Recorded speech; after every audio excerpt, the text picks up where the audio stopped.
오늘 제가 모신 분은 전남 영암의 한길농장 서영봉 대표님이시고요. 서영봉 대표님은 2014년도에 아버님이 운영하시는 농장에 합류를 하셔서 한우 사역을 시작하셨습니다.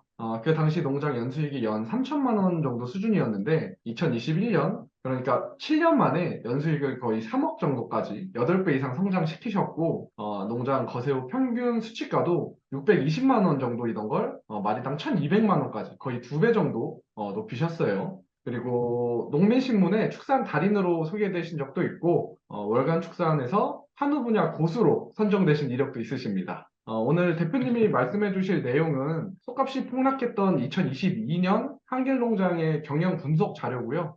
잘 부탁드립니다, 대표님. 예, 반갑습니다.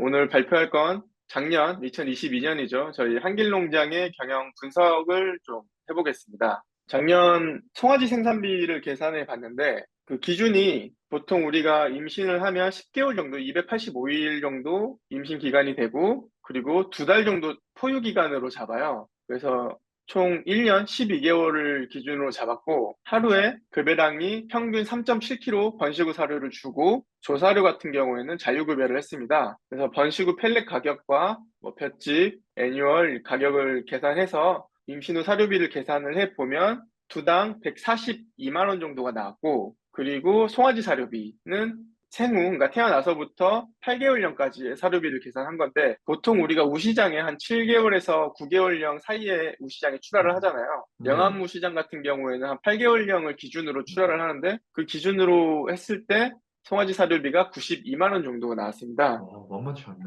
예, 이게 그러니까 저희가 사육하는 게 수익건초를 좀 좋은 걸 먹여가지고 작년에 건초값이 많이 뛰었잖아요. 엄청 뛰었죠. 예, 그리고 전체적으로 사료값도 많이 뛰었고 해서 좀 많이 네. 나온 부분이 있습니다. 그리고 공통비 같은 경우에는 이게 이제 농장마다 정말 공통비가 천차만별일 거예요.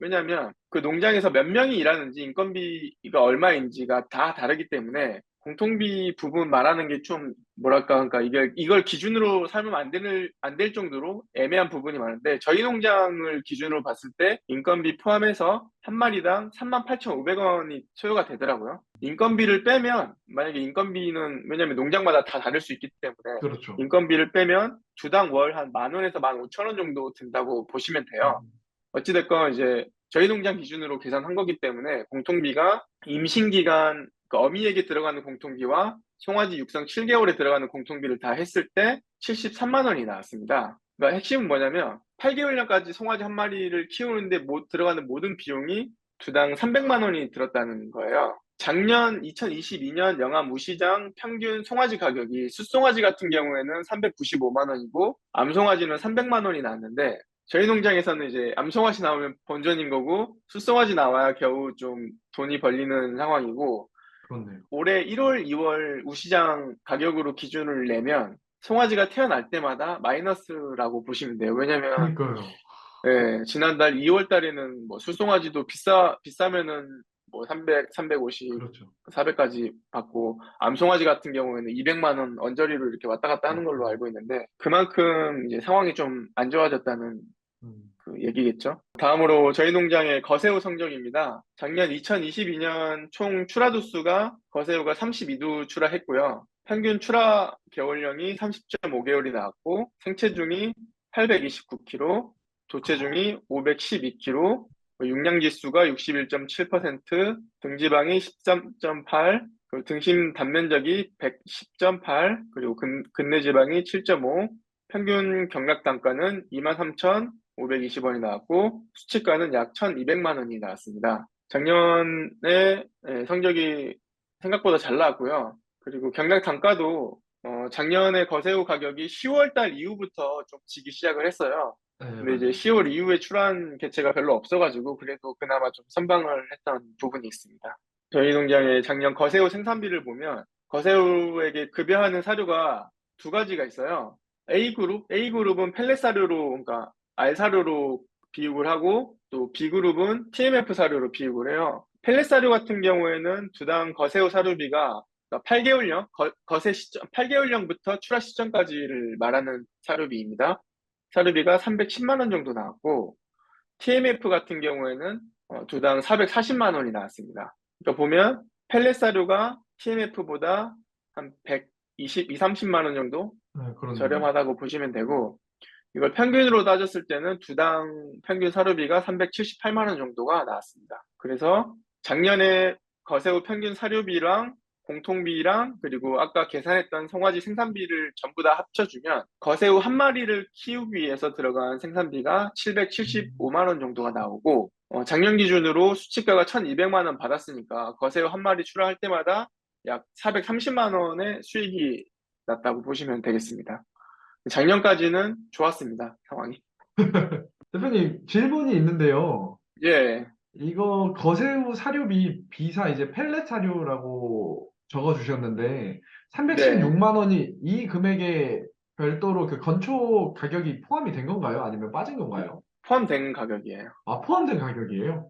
예. 이게 그러니까 2022년도에 출한 거세우 같은 경우에는 네네네. 2021년부터 먹였던 사료비를 계산해 준 거기 때문에 이 그쵸, 그쵸. 가격이 나옵니다. 아, 아니, 그러면은 지금 이 펠렛 사료랑 TMF 사료랑 지금 가격 차이가 거의 120만 원이 나고 있는데, 네. 실제로 이 가격 차이만큼 TMF 사료가 좀 결과를 내주고 있나요? 확실히 그 농가 입장에서 봤을 때 성적면에서는 TMF가 좀 더 잘 나와요. 음, 음, 음. 성적이라는 게 뭐 등심도 좀 더 크고 뭐 근내 지방도 좀 더 잘 나오는 편인데 중요한 건 수치 단가잖아요. 네네. 펠렛 사료가 120만 원 싸니까 TMF보다 120만 원을 덜 받아도 같은 어떤 효율이 나오는 거잖아요. 그러니까 예를 네네네. 들어서 TMF 먹인 사료를 출하했을 때 평균 뭐 1,200만 원이 나왔으면 펠렛 네. 사료 먹인 애들은 뭐 1,080만 원만 80, 받아도 네네. 효율은 같은 거잖아요. 그렇죠. 가성비로 따졌을 때는 펠렛 사료를 먹이는 게 가성비가 조금 더 좋습니다. 수익률이 조금 더 좋다고 보시면 아, 돼요. 수익률 면에서. 예.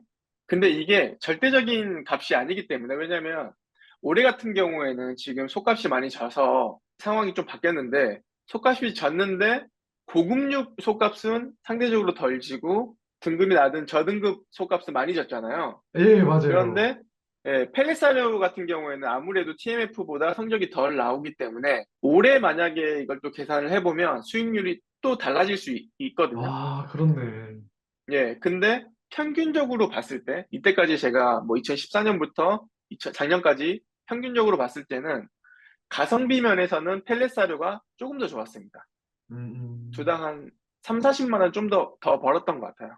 40만 원 아, 정도? 장단점이 있죠. 40만 원 덜 벌고 나는 성적이 더 중요하다 싶으면은 뭐 TMF 사료 먹이는 다 필요 없고 그냥 난 돈이 우선이다라고 하면 뭐 펠렛 사료 먹이는 거고. 아무튼 중요한 건 어떤 선택이든 이거는 농장 주인의 어떤 성향이기 때문에 정답이 없어요. 뭐가 더 좋다라고 단정 지을 수 없는 상황이고 중요한 건 이런 차이가 있기 때문에 이걸 꼭 계산을 해보고 내 성향에 맞게 사료를 선택해야 된다 정도로만 봐주시면 되겠습니다.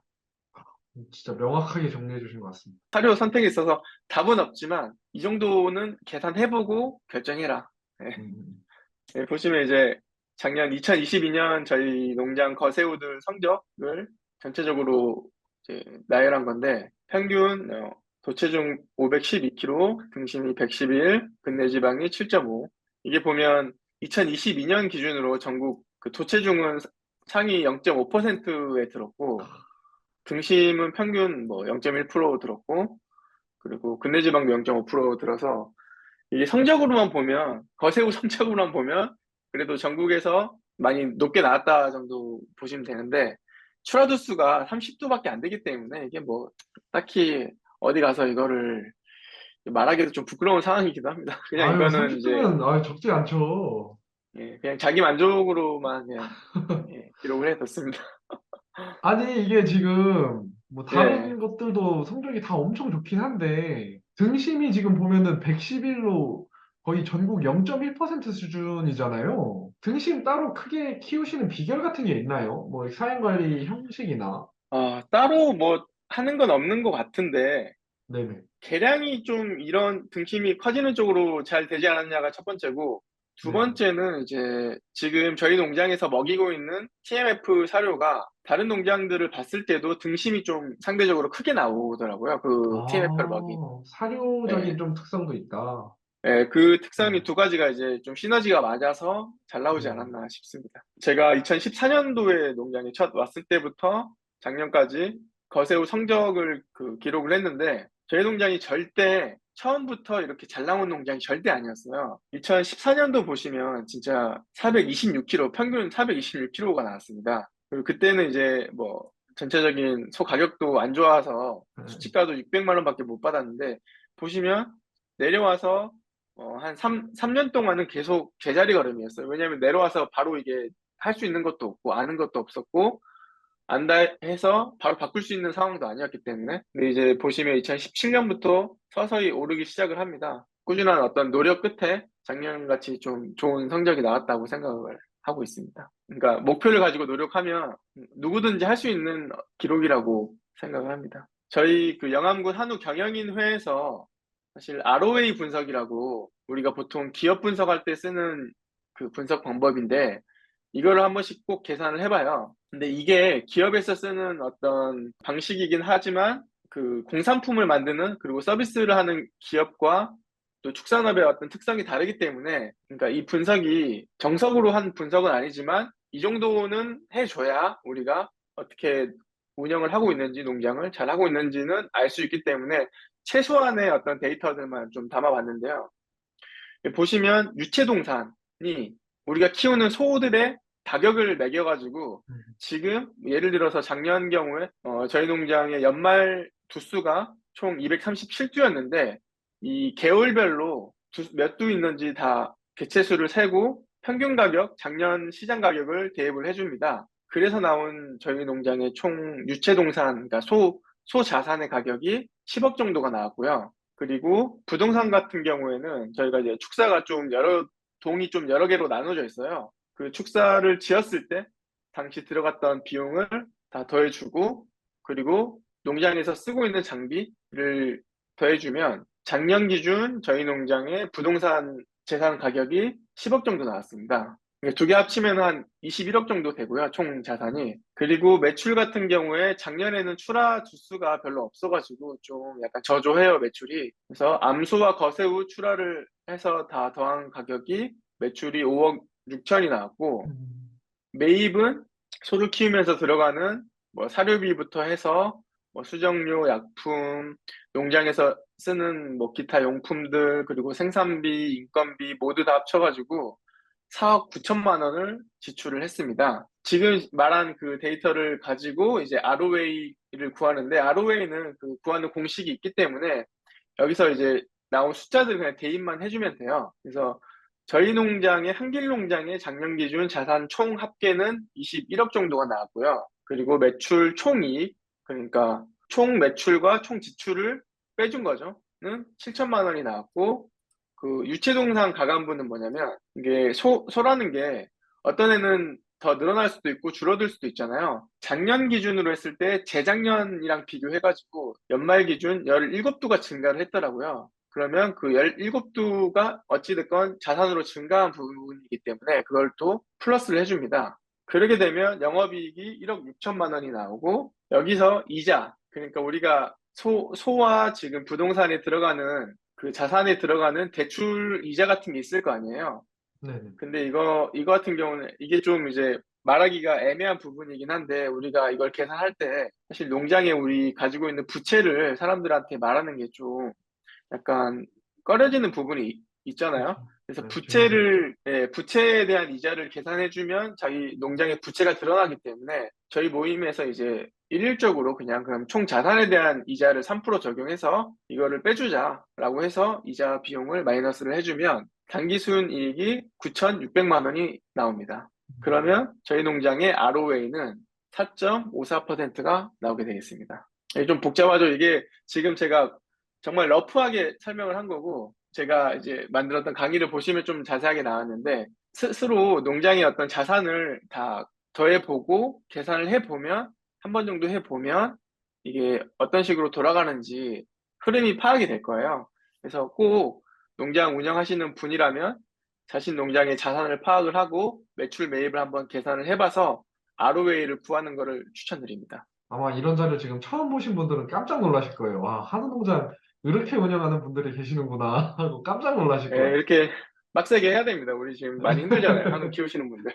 근데 네네. 보시면 그런 생각이 들 거예요. 이거를 왜 구하지? 굳이 이걸 구할 필요가 있나라고 생각을 하실 텐데, 왜냐면 굳이 이렇게 분석을 하지 않고 ROA를 구하지 않고도 사실 솔직히 말하면 저희 농장보다 소를 훨씬 더 잘 키우고 그 돈도 훨씬 더 많이 버는 농가들이 많이 있어요. 그럼에도 이걸 하는 이유는 어찌 보면 이제 미래를 좀 예측하고 앞으로 우리가 어떻게 살아갈지에 대해서 대비를 하는 목적이 있다고 생각을 합니다. 최근 3년의 어떤 사육 두수라든지 사료비를 기록을 했고, 과연 올해 2023년에는 어떤 식으로 시장이 흘러갈까를 예측을 해보면, 작년에 재작년보다 사료 인상률이 23%가 증가를 했어요. 그러니까 그쵸. 사료비가 말도 안 되게 증가를 한 거죠.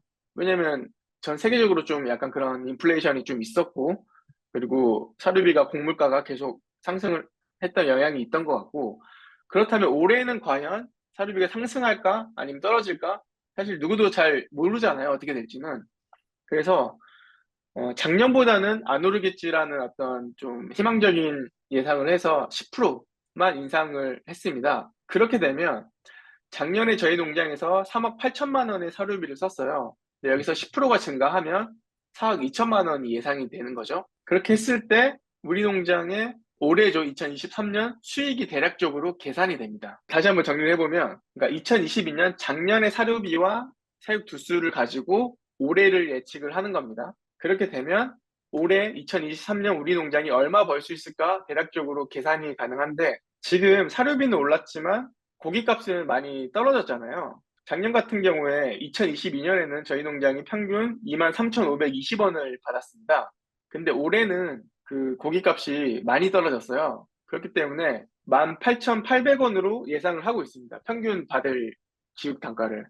그리고 도체중은 뭐 꾸준히 한 500kg 이상 넘을 것 같아서 올해 받을 예상 평균가랑 예상 도체중을 곱해주면 거새우 한 마리당 970만 원 정도 받을 것으로 예상을 하고 있습니다. 음, 그러니까 작년에는 평균 1200 받았는데 고기값이 많이 떨어져서 1000만 원도 못 받을 것이라고 예상을 하고, 그 사료비 예측한 것과 고기값 예측한 것을 다시 한번 올해 ROA 분석으로 했을 때 올해는 ROA가 마이너스일 것이다 라고 이제 예측이 되는 거죠. 이때까지 제가 내려와서부터 작년 그리고 올해 예상치를 보면 사실 지금까지는 제가 내려와서는 솥값이 계속 상승하는 어떤 상승장에 있었기 때문에 뭐 성적이 잘 나오건 못 나오건 돈은 꾸준히 벌었던 구조였어요. 그런데 올해부터는 아니다. 올해는 좀 많이 심각하다라는 결과가 나왔습니다. 처음으로 ROA가 마이너스가 찍히는 해가 될 것 같아요. 발표는 여기까지입니다. 우리가 약간 소를 키우면서도 잘하고 있나 이런 막 걱정이 되기도 하고 고민도 하고 그러잖아요. 근데 네, 항상 이렇게 데이터를 남기다 보면 아, 네, 그래도 뭐 이렇게 하고 있구나. 좀 뭔가 자기 반성 같은 것도 되고 또 네. 앞으로 어떤 뭐 계획 같은 것도 세울 수 있고 네, 도움이 되는 것 같습니다. 진짜 너무 공감이 돼요. 저도 그 데이터 분석 진짜 좋아하는 사람 중 하나인데, 예, 진짜 제가 대표님처럼 하시는 분은 거의 제가 처음 봐가지고, 그리고 좀 대표님이 좀 단기간에, 아까 제가 영상 시작할 때 말했던 것처럼 단기간에 꽤 많은 성과를 이루셨잖아요. 근데 그런 게 대표님이 이렇게 계속 경영 관리하시고, 데이터 분석하시고, 그거에 따라서 최대한 올바른 선택만 계속 하셨던 것 같아요. 가장 효율적인 선택들. 네, 그래가지고 이렇게 좀 빨리 성장하지 않았나. 그리고 다른 만약에 농가분들이 이 영상을 보고 계시다고 하시면 이렇게 아마 농장 수익성 분석이나 원가 계산을 이렇게 많이 안 하시는 분들이 정말 많으실 거예요. 그냥 통장에 남은 돈이 내가 번 돈이다. 그냥 이렇게 생각하시는 분들이 정말 많으신데, 이렇게 서영봉 대표님 영상 보시고, 저희 영상 보시고, 이렇게 한번 수익성 분석해 보시면 정말 도움이 되시고 좋을 것 같네요. 오늘 발표해 주셔서 너무 감사합니다, 대표님. 네, 저도 발표하게 돼서 영광이었습니다. 감사합니다. 감사합니다.